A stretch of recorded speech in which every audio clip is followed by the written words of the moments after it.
I saw it before I sat down, a plain white sticker stuck to the cloth napkin at my place setting. Hello, I'm the disappointment, in all caps, black marker, smiling face drawn under it, like it was some joke. My stepmom snorted when I froze. Well, it's true, she said, sipping her wine. The table laughed. Dad didn't, but he didn't stop them either. I stood up, clinked my glass with the fork, calmly. Their laughter died fast. I'd like to make a toast, I said. They waited for the punchline. I gave them a funeral. To the last time you'll ever see me.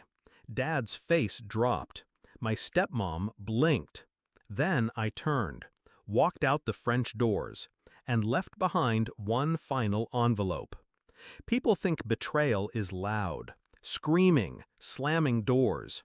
They don't understand the quiet, how silence cuts sharper when it comes from someone you once tried to love. Dad wasn't always like this. Before her, we used to build tree houses and eat grilled cheese at midnight. He called me Champ back then. I started losing him the year Mom died. I lost him completely the day he married her.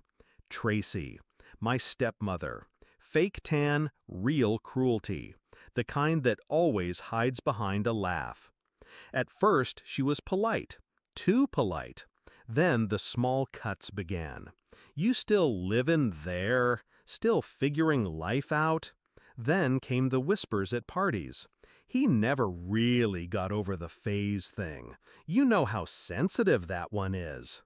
I'd walk into a room and watch conversations fall off cliffs.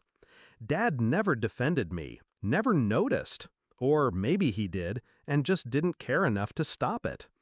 I stayed quiet for 3 years. Sat through dinners where I was ignored. Holidays where my name was an afterthought on the gift tags. Then, last Christmas, I found a folder on Tracy's laptop.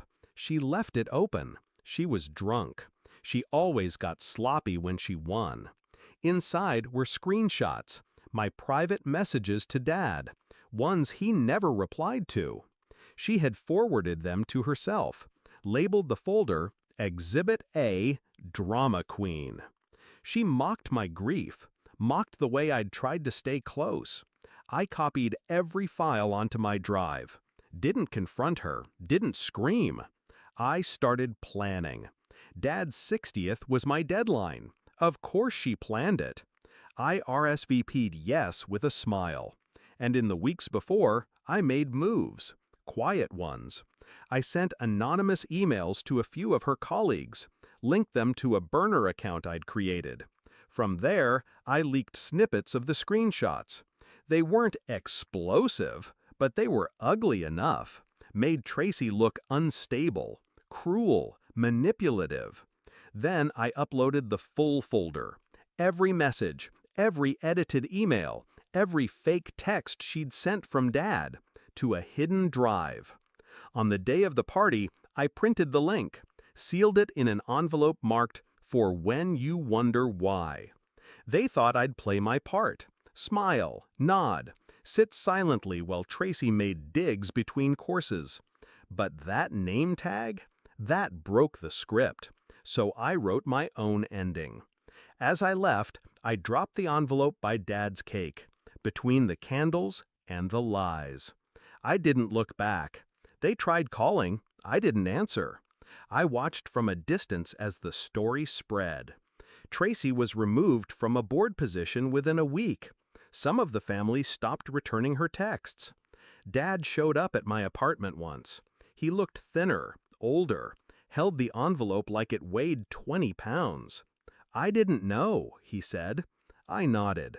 "You didn't want to." He stood there for a long time, waiting for something. Forgiveness, maybe? Closure. I closed the door instead.